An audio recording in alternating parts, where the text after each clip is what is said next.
The predominant emotion in the African American Muslim community is not fear, it's resistance. Assalamu alaikum wa rahmatullahi wa barakatuh. Welcome to all of our viewers, and I would like to welcome my guest and my good friend Muhammad Abdul Haq for coming on to our show today. Assalamu alaikum, Muhammad. How are you? Wa alaikum salam wa rahmatullahi wa barakatuh. I'm doing good, brother. How you doing? Thank you for having me on the show this evening. Alhamdulillah, I'm good. I'm good. Alhamdulillah, it's good to see you. It's good to have you today. And alhamdulillah, and inshallah, we're going to be having a very good topic. We're going to be talking about the Black American struggle, especially with being a younger generation Black American. Alhamdulillah, your father, brother Abdul Haq, is a very prominent and well-known brother in the community, and he's been Muslim for, I guess, decades now. So, am I right? Yeah. No, since 45 years, what I can recollect. 45 years, mashallah. Yeah. So it's called brother Abdul Haq is a prominent member of the community, and Muhammad is one of many. Many of his children, alhamdulillah. One of his brothers is actually a sheikh. The other ones, they work in the field of da'wah, and alhamdulillah, overall they come from a family well built around the African American Muslim struggle and society all throughout America. Alhamdulillah, Muhammad is a local entrepreneur. He's a worker, and also at the same time he's a comedian. I don't know if he's going to be doing any comedy for us tonight, but he is a comedian. Yeah, we'll see. Muhammad, are we going to have any jokes tonight? As the conversation progresses, we'll see. You might have something serious too. I don't want to disappoint nobody. That's fine, alhamdulillah. So obviously today we had a little bit of a different open. We had a quote from Imam Talib Abdul Rashid from Harlem, which he spoke about what the real struggle or what the emotional struggle of the African American is. How did you feel about that quote? I actually feel like it was pretty spot on, to be honest. I see. Because it's a reality. It's a harsh reality, but it's something that's real. So I feel like it was really pretty spot on, honestly. Alhamdulillah. Something that I think that I've dealt with and a lot of people deal with on a daily basis, not only just being African American, but just being quote unquote different or odd or not, I guess, what the norm is. Okay, alhamdulillah. So one of the reasons for bringing you on was obviously you're a friend of mine. You're local. You're Muslim. One of the things which people, I guess you get asked this often, but you were born a Muslim, right? Yes, that's so people think you're a convert a lot of times, right? Yeah, people do. It's funny because I had a conversation with a customer of mine who's from Morocco, and he thought I was a convert. And I said, "No, I'm born and raised," and he was like, "How is that even possible?" And I was like, "Man, it didn't start in Morocco, and yet you're Muslim, so you can see." He's like, "Oh, okay, Exactly. yeah, I got it." I'm like, "Okay, yeah." So what's it called? And then a lot of people have a misconception that the only place Black people become Muslim is in prison or jail. In prison. I don't continued education. You don't tell nobody your family in jail. He went back to school. So not all African American people are converted Muslims, and not all African American people who are Muslim became Muslim in prison. We have to realize this. Correct. And as the immigrant community, obviously I was born here, but I still come from an immigrant background. A lot of our elders or a lot of our veteran Muslims, they don't understand that fact, and I guess in an emotional or social understanding, we need to create that understanding that we need to understand our Black Muslim community, how long they've been here, and even what's it called, the Umar bin Said, the slave who was a Muslim, who was a scholar from North Carolina, was a born Muslim who was brought as a slave to America. Am I correct? Yeah, correct. So can you, I don't want to talk too much. I want to give you the floor and let you talk. Obviously, you being my guest, I want you to talk more. But can you shed some light before we get into any questions or anything like that, that from the time you were born till today, you have been a Muslim, and how has that feeling been for you as a Muslim between you and Allah subhanahu wa ta'ala? Just your general state of iman and your faith in Allah subhanahu wa ta'ala.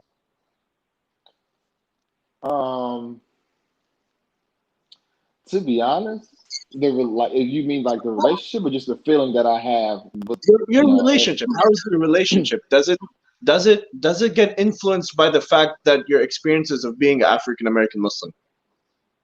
Yeah, it does. And okay, I got you. And the thing about it is, it's growing up, my family, we had, Ta'aleem where we read hadith and there was people that, the book passed around, we would read different hadith about situations.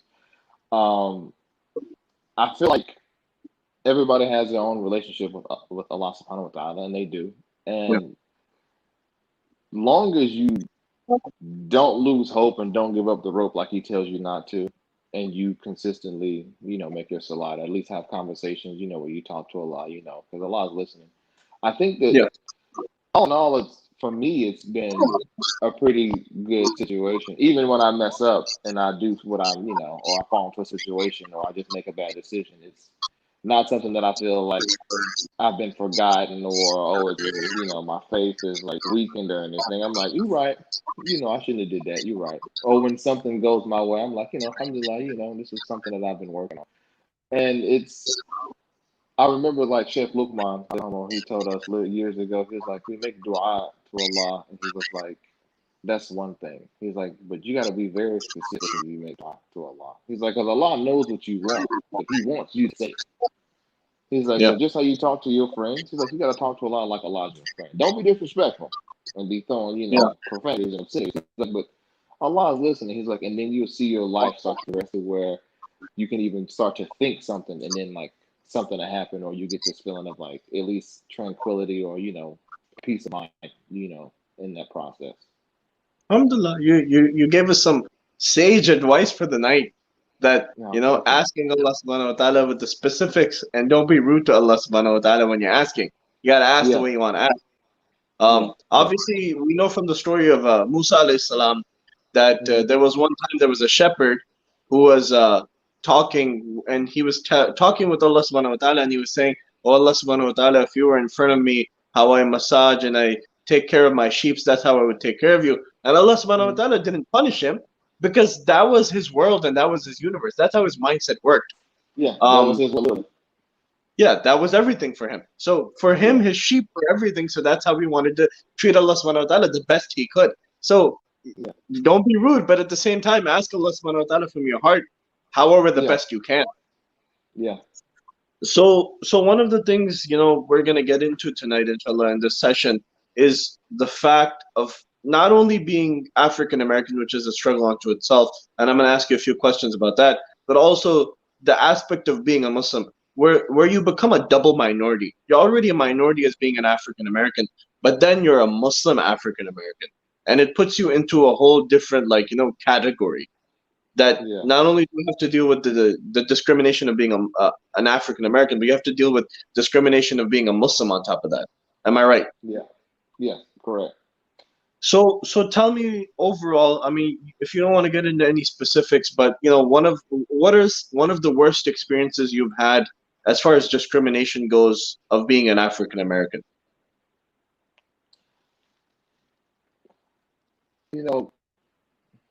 I can honestly say it was blanketed disrespect. It wasn't blatant. It was, smooth, But it was when I used to work and do like chauffeur services years ago. Okay, chauffeur limo service. Yeah. Okay. One of my clients, he just had this thing about himself, and he just, I mean, it wasn't rude at the time, but as I thought about it, I don't know how to put it into words, honestly. It's sunk in. It was like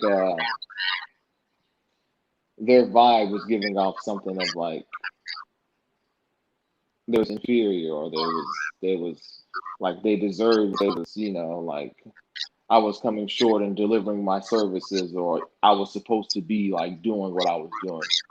And it's kind of is like, this is a choice on my end, just like it was a choice for you to, reserve this particular service. So don't Yeah. think that you are entitled to any kind of thing. And their language wasn't really vulgar or anything like that. They was saying, in my experience, if a certain type of people say brother a lot, it's pretty much saying the N word to me if you say it enough. Like, I don't know you from a hole in the wall, and I know my mom ain't your mom, so you calling Okay. me brother is kind of it's not necessarily, it's not coming off brotherly, if that makes sense. You are a brother. Yeah. Yeah, but I don't know. It might be the emphasis on the ER there too. I don't know. For me, it just didn't come off. I knew where it was coming from, and it was known. Like, even the other guests and people that was there, they're like, "It's a bit rough." I'm like, it's fine. It's okay. You know, I'm just here for the So next 2 hours. so you brushed it off at the time, but after a while, it kind of sunk in. Yeah, and my mom always told us, like, growing up. So it's like being Muslim was already like being Muslim was a curveball for people.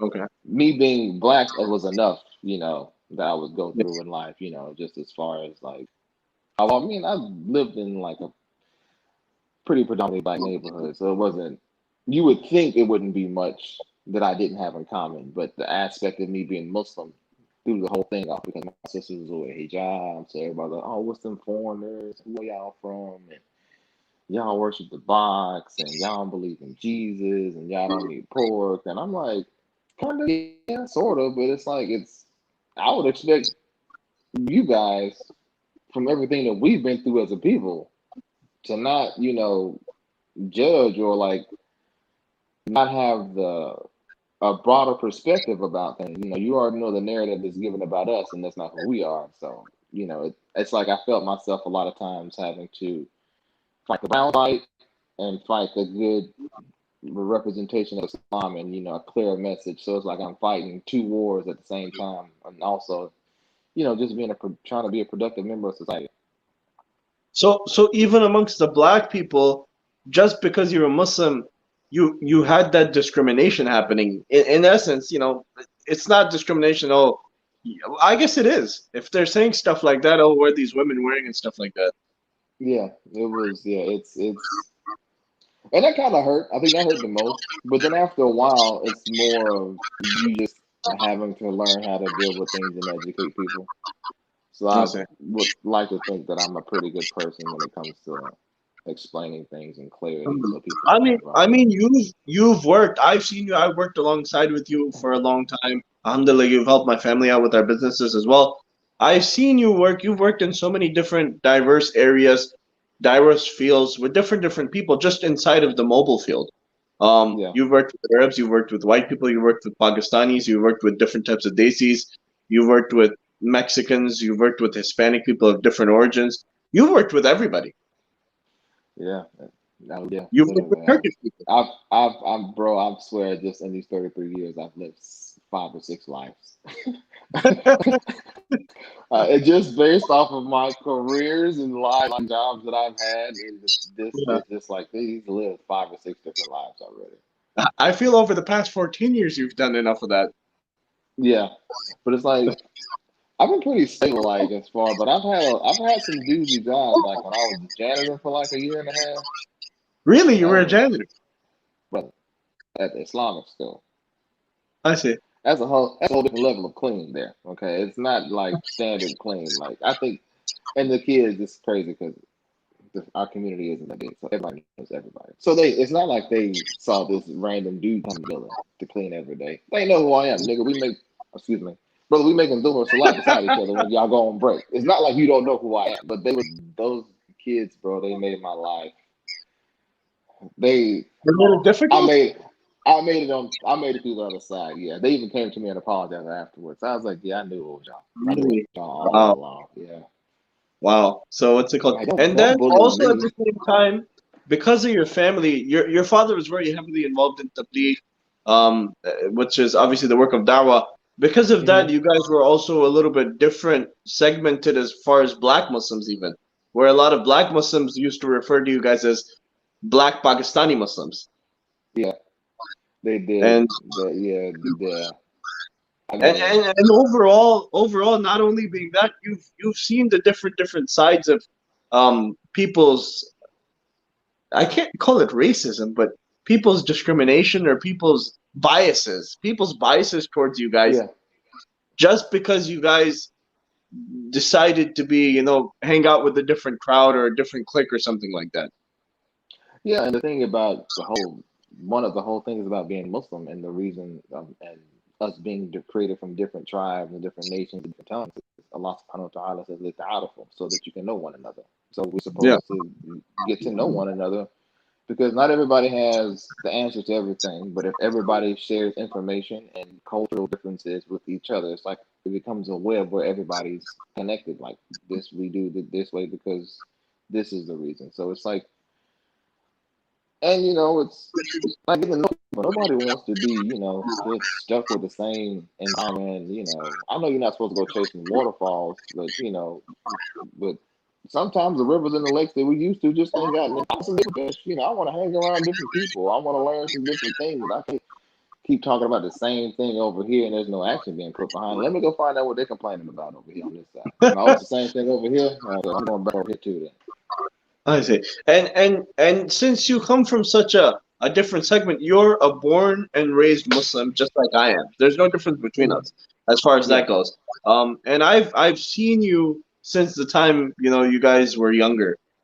I've seen you, your brothers, and everybody since you guys were younger. My Yeah. English is starting to mess up now. And you guys lived a very simple life. Am I right?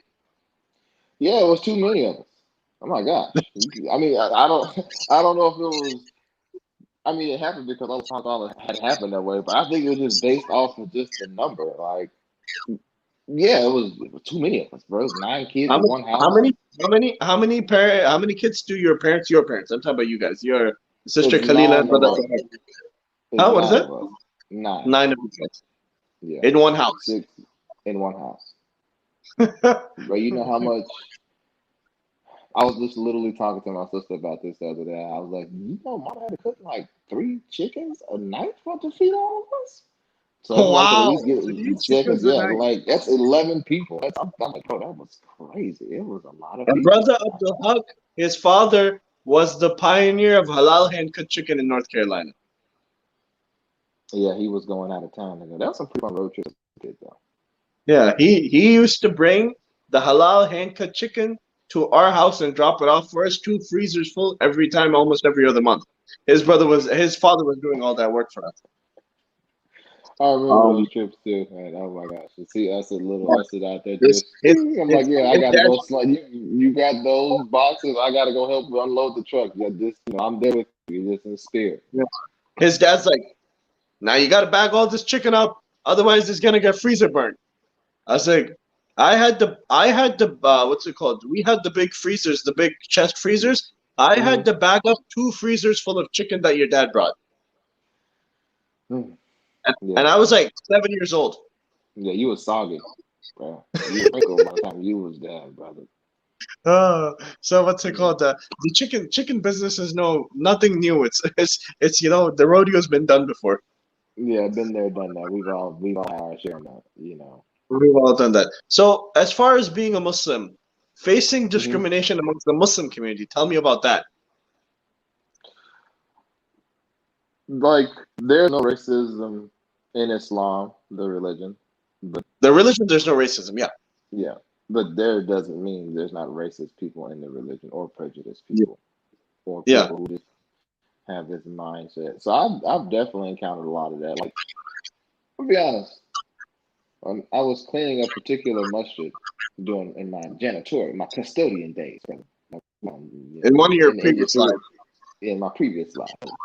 Um, the masjid was installing like security systems and like plasma TVs and stuff, so the sisters could see from that side. And it was like a string of break-ins. That was people was like somebody's breaking in and stealing the TVs every time. And then Wow. they finally put up the security camera afterwards, and they caught the guy. And it was just an African American guy. You wouldn't know, and I wouldn't know who he was or whatever. But one of the gentlemen on the board pulled me aside and was like, "So who is this guy?" And I'm like, you tell me.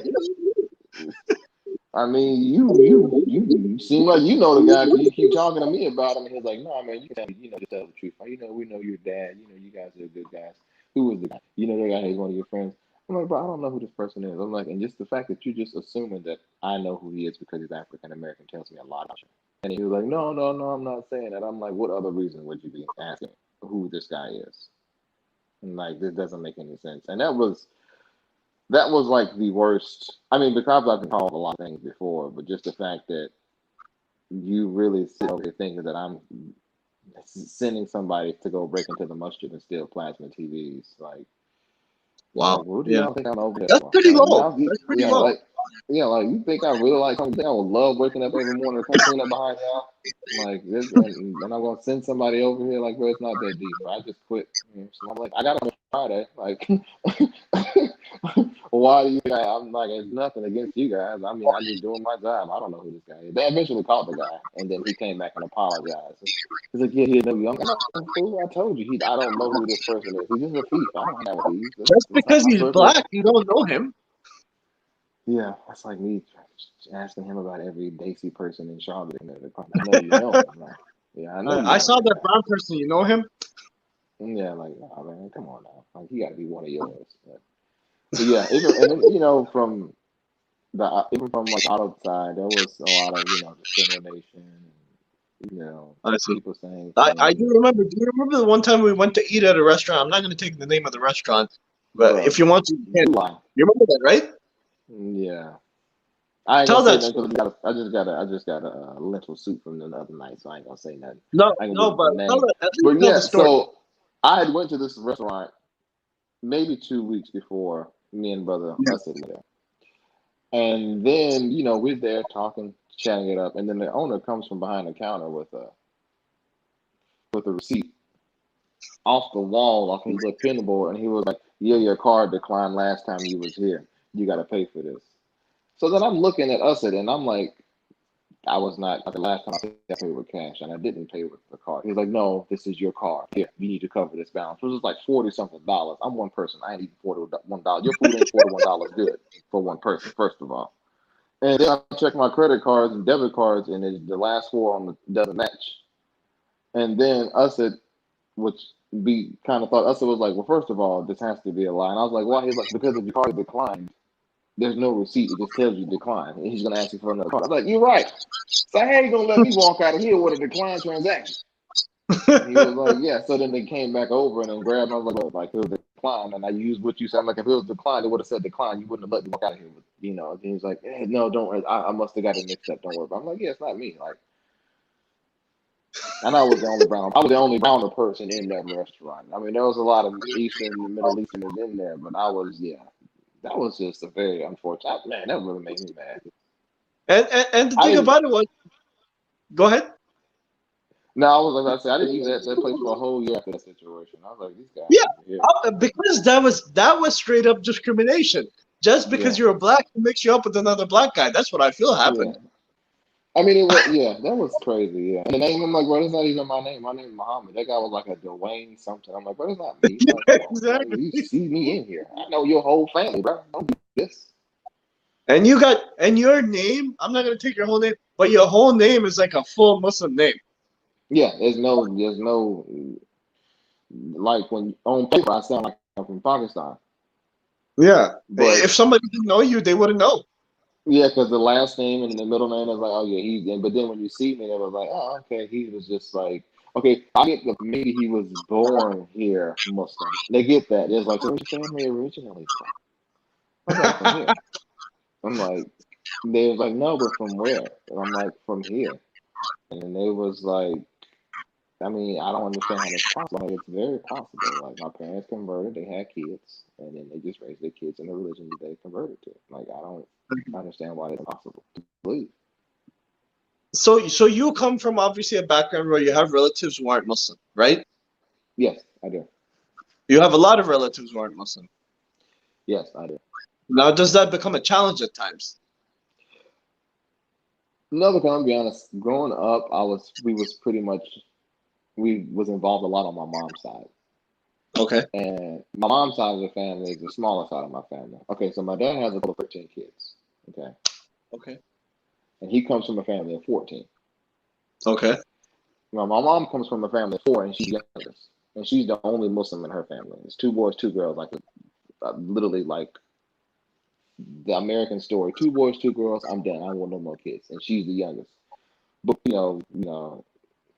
we would be on my mom with my mom, but we would see her family more than we would see my dad's side of the family. So it was like it wasn't until like I was like a preteen, teenager before we saw my dad's side of the family. But before we was with my mom's side of the family, and I knew we was different because like we was full blown similar back then. You know what I'm saying? Like as we got older, converts. I shouldn't call them converts because they get mad. Reverts because we believe everybody's born naturally and believe in the law. Whatever your family raised you on, that's what you become. But the reverts, they go strong because even you got to Yeah. think about how Islam goes strong so fast. Then the Sahaba was all reverts. They all converted to Islam, and then their kids, was born. Tabain and Tabain was born, but the reverts when they converted, this is my new way of life. I'm about to, like the person that go in the gym, it's a lifestyle change and they just go hard. So it's the same kind of concept. Like I just changed my lifestyle. This is what I'm doing. So like we would even like my sister was asking talk about this other day. So she was like, we didn't have a table and I was like, it was too many. It was 9 kids, 2 adults in a 3-bedroom, 2-bathroom house. I was like, we Yeah. go put a dining room table. I was like, there's no room. Like, bro, where were we? There's not a table that could sit as many of us. And like, so we would literally eat on the floor. So when we would go to my grandmother's house on my mom's side, whenever it was time for us to eat, it would just be like a maida, a little something on the floor, and all of us would get down and we eat with our hands. So I would be like, oh, we was even foreigners to my cousins, pretty much. I swear to God, it's like we would Wow. be different people to them. It was like, oh man, they Muslim, they different. They don't even eat. They eat with their hands on that one big silver platter. This is different. I'm like, yeah, I don't have the answers yet. I'm too young, but this is my life right now. And then Yeah. as I get older, I was able to, explain things to people. Because I was like, y'all, like, I remember we used to be in there eating on the floor, and y'all sitting in the chairs and stuff, and on the couch with forks. Yeah, I was mad, but I was hungry, so I ate first, and then got back to my life.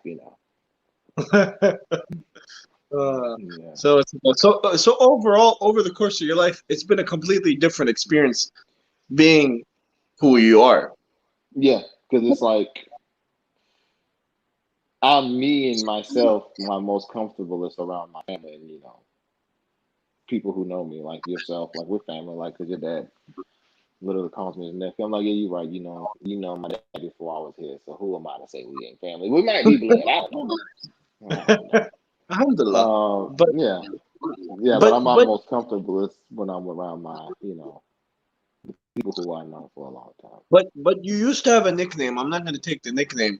I felt like over the course of time I never used that nickname, but I felt like Thank that you. was some sort of a discriminatory nickname, right? Yeah, it was. It definitely was because everybody's name was Muhammad, but I guess everybody was being called the Muhammad by their shade. I guess the color when I was a black Muhammad, and that was already racist enough. So then it was shortened to Blaha, and then that became a thing. I And see. then when you And explain you moved away Blaha, from that, right? yeah, oh my gosh, I won't So repeat so that no one sentence is allowed again. to call you that, right? I mean, I won't respond. I'm not gonna say you're not allowed to. Your freedom of speech. Say what you want to say. I don't have to respond to it though. Yeah, It's one of those unwritten rules, though. yeah. It's like I don't. And there's some people who that's all they know me by, and I guess it brings a good memory to their head. So they're like, ah. I met some Sudanese brothers when I was working at a welcome store, and they thought it was Baha. So they're like Baha, and I'm like, nah. And they're like, that's a real name. I was like, oh, I didn't know that. I'm like, I don't know Baha. And then the Just one sounds like of the it just guys, sounds like somebody messed up Taha. yeah, and then one of the guys, his name is actually Muhammad, and we have the same name. He's like, he's not Baha, he's not Blaha. I'm like, brother, that is not my name. And to this day, if I see him, Assalamu alaikum, bah, I'm like, bro, we adults now, brother. Come on, you got kids, bro. You got hear farm noises at the mosque shit, I kid. And and even though the fact that if they're Sudanese, they're black Muslims. Yeah, and then I I'm like a diamond to them. I'm a unicorn to them too, because they think that my family's come from somewhere, like, and I was just born and I don't speak the tongue. I'm like, no, bro, we've been here, cuz like you see, we built these. I mean, not me personally, I was a slave, but our Yeah. ancestors, they were out there doing, Just what just they had to just do. because somebody doesn't speak Arabic doesn't mean they're not a good Muslim. Yeah, not at all. Because I know a lot of people who do speak the language that ain't good, and Yeah. I know a lot of And people who and don't you speak the language that are good. Yeah, and for a lot of people, it doesn't resonate. And obviously, most of our viewership is Muslim. I don't know anybody who's non-Muslim. Maybe somebody does listen, and inshallah, I hope they get benefit out of it. But Mhm. at the end of the day, the people who are listening, they need to understand, and they need to, I guess, let it seep in. Because especially with all the stuff that's been going on this past year with the Black Lives Matter movement, with many people Mhm. being wrongfully killed and it coming to light. And we even had the one guy who was killed in Charlotte a few years back. Was it 2 3 years ago? He was a Muslim guy as well, I believe. Yeah. That's yeah, more or less, yeah. What did you And know that him? has sparked a protest. No, I didn't. That sparked a protest too, because it was I mean, I that don't was know that anybody Black who Lives. knew him. Yeah, I don't know anybody who knows him. And like, if anybody know anybody, it's so funny because why do we know the people that everybody's like, I don't know who he is, and they ask us like, yeah, I know him. Why do we know those people?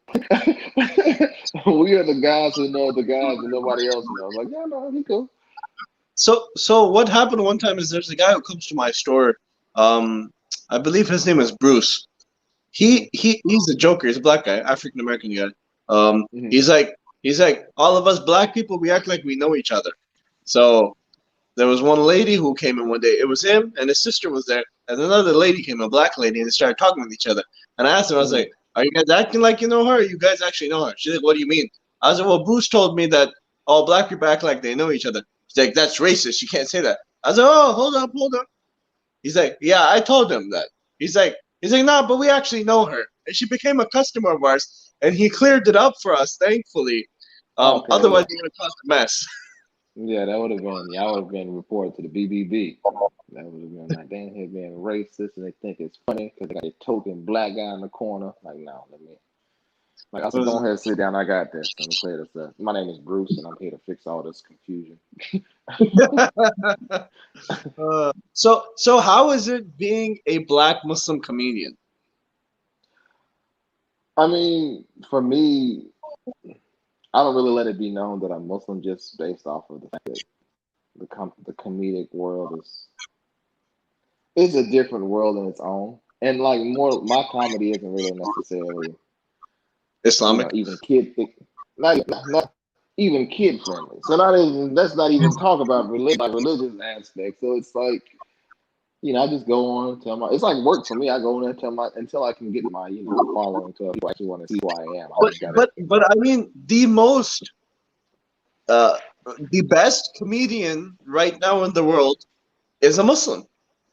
Yeah. And he Chappelle. himself in his like interviews have people told him like he's Muslim and he's like, yeah, but I've kept it separate because the religion is so beautiful and it's peaceful and it's pure. I don't want images to get messed up. It was like me doing the time he was doing the Chappelle show, like doing what I do in the skits and like this is my job. I don't Yeah. want people to confuse it and like mix the two. So I kind of like try to separate it, but it's like I do have like different range when it comes to like having humor because it's more or less urban humor. It's white collar humor. It's talk to kids and Muslims. I mean, you got to throw a couple of alhamdulillahs and mashallah in the joke, and it's like so I mean, it I it, mean, it, it would it be difficult to do Muslim comedy, like comedy for Muslims? not at all because that's my whole life. That's who I am. Okay. That's like asking me, "Are you gonna be scared living in it?" Like, nah, but that's my whole life. I listen to, Have, I have live you with ever other been people. offered an opportunity to come perform for a Muslim crowd?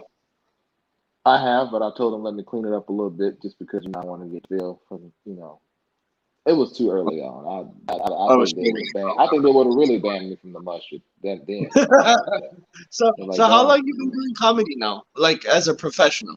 It's Professional, yeah. it's only been about 2 years. Well, actually 2 years in this December. So Okay, okay. I'm very green. Yeah, I'm very green. You're still a But I did, rookie. yeah, I did, a good part of my due diligence. Like I didn't sit around and like, because it's a thing about being a comedian. Like now there's like social media funny, where you just funny when you make skits and like short videos, but are you funny when you're Yeah, stage?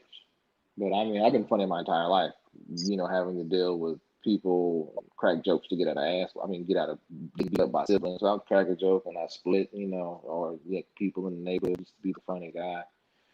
But yeah. it's like being able to put a joke together and construct it to where you set it up, give a storyline, and have a punch where people laugh. It's like that's a science. So it's like you can have a funny conversation, but being able to construct a joke and be something that's originally yours, that it works every time you tell it, like it's gold, is different. So I that's see. that's that's work in itself. But I mean, overall, it's not really hard. This is the thing. You gotta be. Okay, no one asserts a title to themselves. It's normally asserted like, oh, this like us is known for being a real cool, laid back dude that just gets along with everybody. You don't say that about yourself, but because that's your Yeah, character and that's what people know you of. It's what's known about you.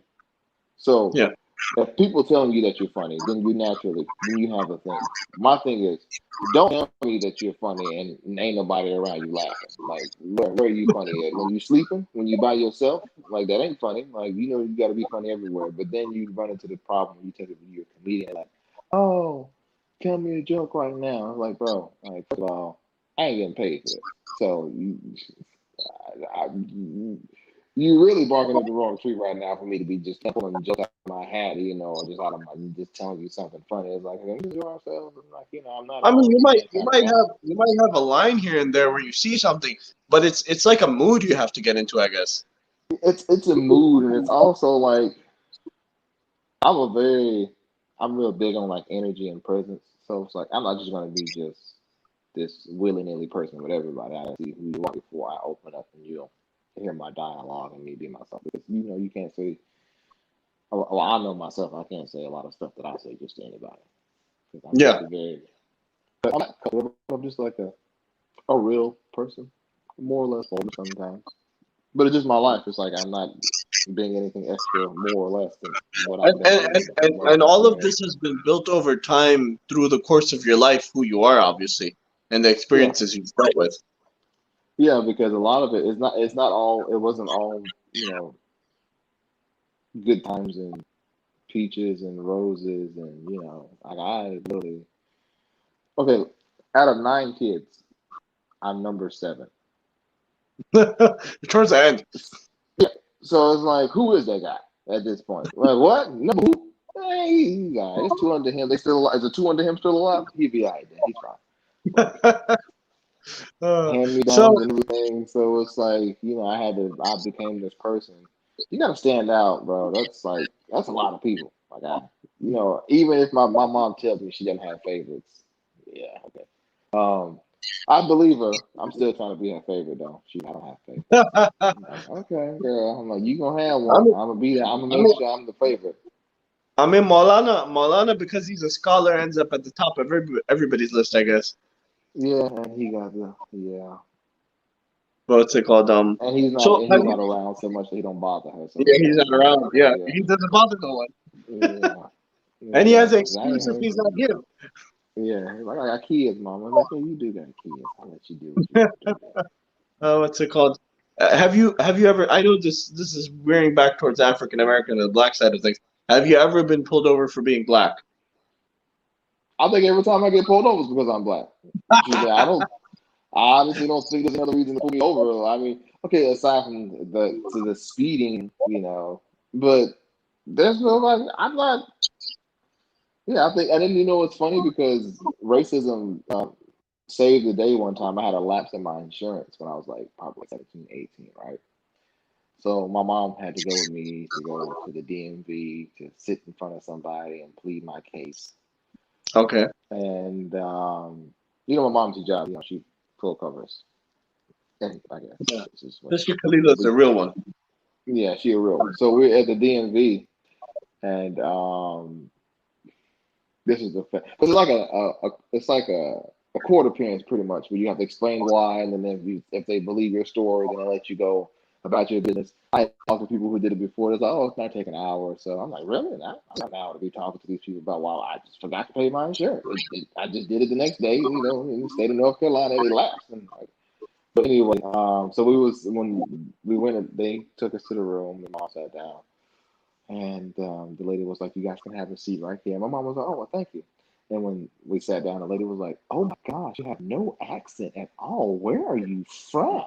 And my mom was like, "South Carolina." And I was like, "Okay." Just like, so we're pretty much just gonna let you guys go today. It was just a misunderstanding. Like literally, we sat down, and I guess she didn't want to get caught up in it being a whole racist thing, thinking that we're foreigners because like we're American. Like the fact that you just thinking that we're just foreigners because the name Muhammad and Khalil. So it's like, oh. But it literally sat down. She's like, "Okay, well, that's just a misunderstanding. You guys can go." So, okay. And my mom was like, "You know, it's because," I was like, "Yeah, it's because she was asking you where you was from, girl. She didn't know you was from South Carolina." She kind of messed that one up. Yeah, that was the quickest appeal or whatever she had to do in her life. I'm pretty sure she thinks about So it. being black saved you. Yeah, yeah. Her racism saved us that day. Yeah, that was her ignorance, and it was like, yeah, my mom was like South Carolina. I was like, "Oh, girl, South Carolina like that." And she was like, "Yeah." I'm like, "Okay." And then the lady's like, "Well, you guys are good to go. There's just a misunderstanding." I was like, So yes, so so this have you, I was. was watching a clip of one guy getting pulled over, and there was nothing wrong with his car, and Mhm. they just kind of let him go. Has that happened to you a few times? Yeah, you get your lucky breaks where they just give you a warning and let you go. But there was nothing wrong with your car. No, but I'm passing buckets. I'm pretty sure there's at least been one time something's wrong with my car. Oh, Maybe a okay, tail okay. light, but that's nothing to pull my Oh yeah, tail light. your Yeah, but tail light out. not even tail light. The plate light, the license plate light was out. Oh yeah, yeah. I'm Those ones like, are like this bro. big. I'm like, bro, you can see when you pull up on when you can see I'm legit. So just let me go. I'm like, the tag is current. You just need to do your job. Figure it out. Put the flashlight on it. Okay, it's current, and then keep going. You just like get that fixed. Don't pull me over, create a scene, and have my mama's friends have to buy like, yeah, I saw him over there on North Tryon, girl. I don't do that. It's just like, Muhammad, I've seen so many people at night driving without plates, and they pass by the cops, and the cops don't even stop them.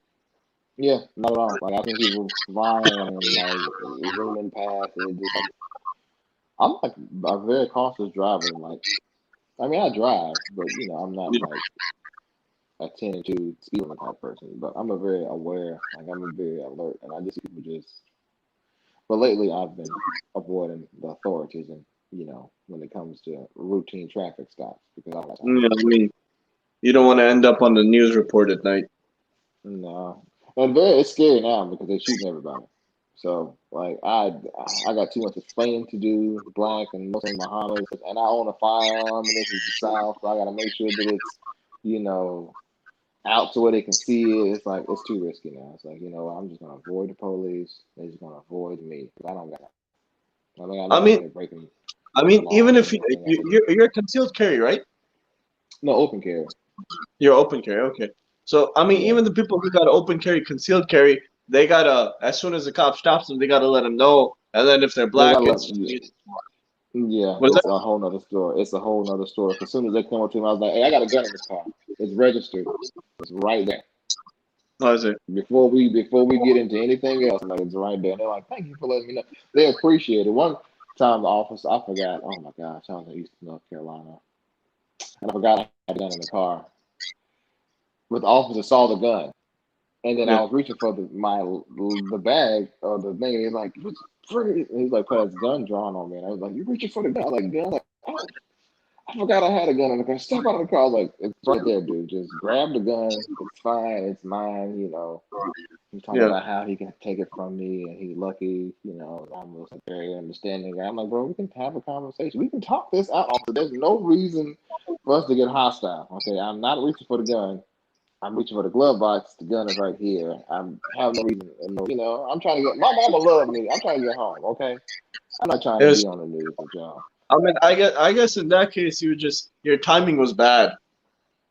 Yeah, that's why you got to your dual and drive, brother. Yeah. I mean, it's just. I mean, unfortunately, the timing was bad. Most normal people wouldn't have to go through that. Yeah, yeah, But yeah. Allah saved me because that could have been really bad. That could have been really really bad. now Yeah. that I think about it. A lot, he saves me a lot of times because I'm human, so I'm not perfect. But I like to push my limits. Like a kid, they test their parents to see how far they can get with something before they get beat. I guess I'm an adult. I'm still testing to see my boundaries. Let me ride back with this pistol tucked away and act like I don't know. Like, We have no, we have we have. It seems as though we have some sort of joker in the comment section. It says his YouTube name is the Prophet Muhammad. Um, oh, wow. and can you see the comments? I actually haven't even pulled it up. It's just our conversation. I didn't even. It's just I haven't Oh, even been looking at it in the comments. he's writing clowny stuff like Saint Paul is a good Muslim. Paul. Paul. And Oh, it says Isa Masih is the eternal word of Allah. Verily, verily, I say unto thee, except a man may be born again, he cannot see Jannah. Yeah, except a man be born of water and of the Spirit, he cannot enter into Jannah. Saint Paul is a good Muslim, a great Muslim. okay, brother. Yeah, I agree. Okay. No, no, but his YouTube name is here. Let me show you. You can see the comments. There you go. You see that? Oh, okay. Yeah. Yeah, that's definitely not. Yeah, not like It- what happened a couple years ago. Not my president, not my prophet. we have, I brought in a comedian, but we got a bigger joker in the comment section tonight. Yeah, yeah. Let him have the spotlight. Let him have the floor tonight, guys. Not my prophet. Not my prophet, not my president. We have an election coming up in a few days, so let's see what happens. Yeah. Go out and vote, y'all. Early voting is a thing here in North Carolina. Make sure you go out and vote. Have you went out and voted? I did. It was so fast. I was like, wow, this is it. She was like, yeah. Literally go I in, give your I name, went to vote walk the right other through. day. It took me about 10 seconds. Literally, bro. It's like I walked in, walked through. I met Liz at the front. Liz was like, I'm your witness. She signed a little thing, gave me it. I went through, did my vote, got my ballot, and walked out. I see. And Most then will vote. the resident cartoon came back again. He told us he loves us all. Oh, well, thank you. Just get together. That's all. He's whoever you are, it's best if you cut off your internet tonight. Yeah, because don't change your username. Change your username. I don't think it's doing Yeah, you too much justice. yeah, change your username. You're gonna ruffle a lot of feathers. There's a lot of options out there. Yeah, definitely. And a series of words, and you just having to use that to put that. Yeah, just don't do that. And one of the things about it, I'm going to talk about this. You know what's been going on in France right now, right? No. Okay. What is it? I saw some clips online, but I didn't do any like actual reading or whatever. So Okay. So some some guy at a school teacher, he Mm-hmm. showed a caricature or some comic of Prophet Muhammad. They have a bad habit over there in France of trying to rile Muslims up. So one of the students, I guess he went home, he told somebody else found out. Somebody else went out, and he ended up killing the teacher, which is not right. I mean, I'm not promoting violence. Don't go kill somebody over this, okay? Okay, yeah. That's a bit much. Okay, but this isn't the first time it's happened in France. This is like, if something like this happens one time, you learn. Like, let's say somebody says, Muhammad, your car has a flat tire, don't drive it. You drive it one time, you flip over, you're like, okay, I'm not going to do that again. Yeah. But this guy knows that this is somebody's lost their life over this, and he does it. He ends up losing his life. Obviously, like I said, human life is precious. Nobody should kill anybody over anything like that. Okay, now we have in the comment section Isa al-Masih. He's shown up, so it's Comedy Central tonight. But what's it called? Okay. So then this guy, he ends up doing this thing, killing the teacher. So now they've shut down a mosque in France, and they're trying to tell people, Muslims should try to assimilate better into society and stuff like that.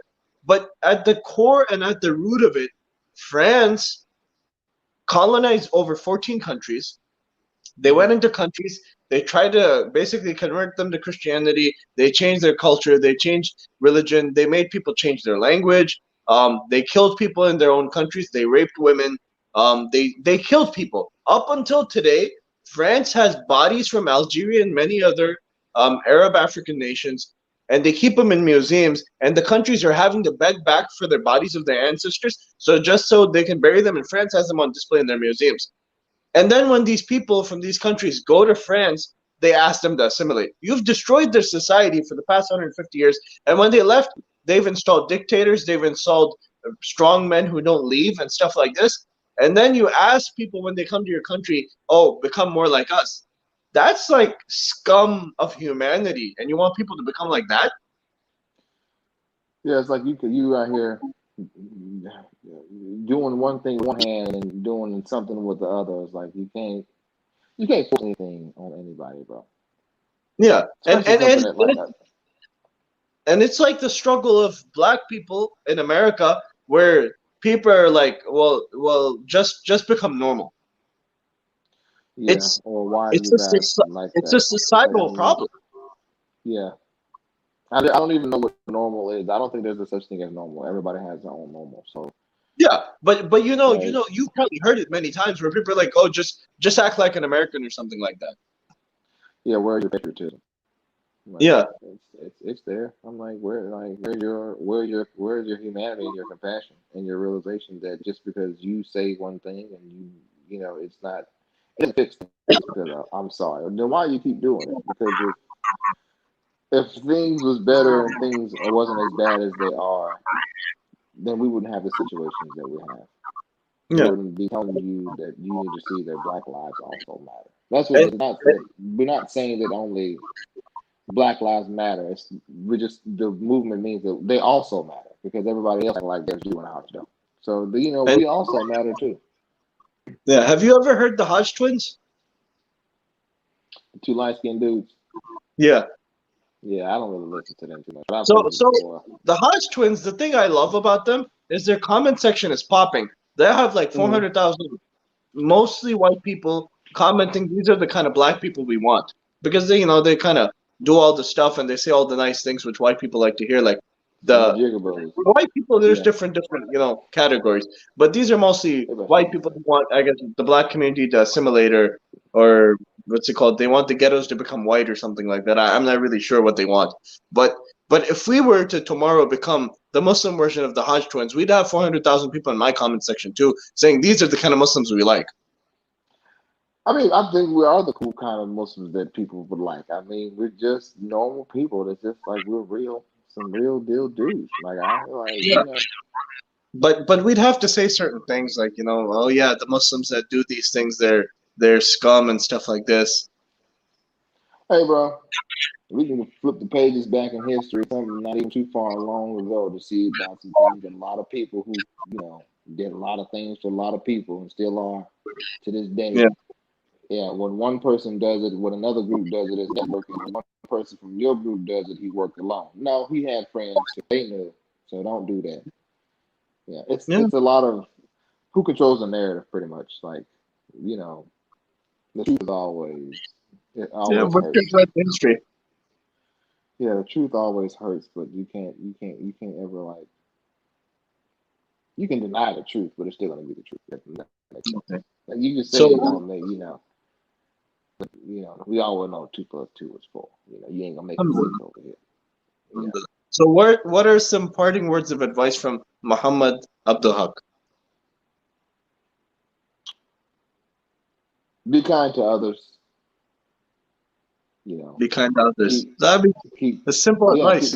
keep kind to others. Be kind to others and keep God in your life. Keep Allah in your life. I mean, whatever religion that if you're not Muslim, whatever source, just know that you ain't in control and that God is. So you have a connection or a relationship with Allah or the Creator. And be kind to others, bro. Because I mean, how are we supposed to get along in this world if everybody's pointing the fingers at who did what and he did this and she did that?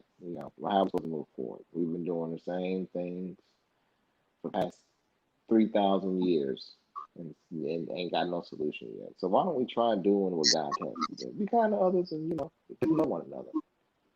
And I don't know vindictive or like evil stuff, just like genuinely just get to know people. I mean, Jazakallah khair for your time. I really thank you for coming on, giving your time. And it was more so just a conversation, I guess, about life and how you've lived life. as a Black American Muslim, and in this society and in this country. And I really appreciate your time taking it out, coming on, and adjusting your headphones when I was bothering you about them. Oh no, thank you for having me on, brother. It's an honor to be a part of this podcast and this platform, So I Okay, appreciate Jazakallah khair, everything, Muhammad. Thank you for your time once again. And I would like for all of our viewers to make dua for Muhammad, for his success in the world of comedy, and for him to get a lot of success and, become a mainstream Muslim comedian, get a lot of success that way as well. Because we know the Muslim entertainment industry is more so tough than the entertainment industry unto itself. Yeah, we are our toughest critics. Uh, Yeah, but yeah. Jazakallah Yeah. khair. Well, Assalamu welcome, alaikum. brother. Thank you, bro. Like, salam.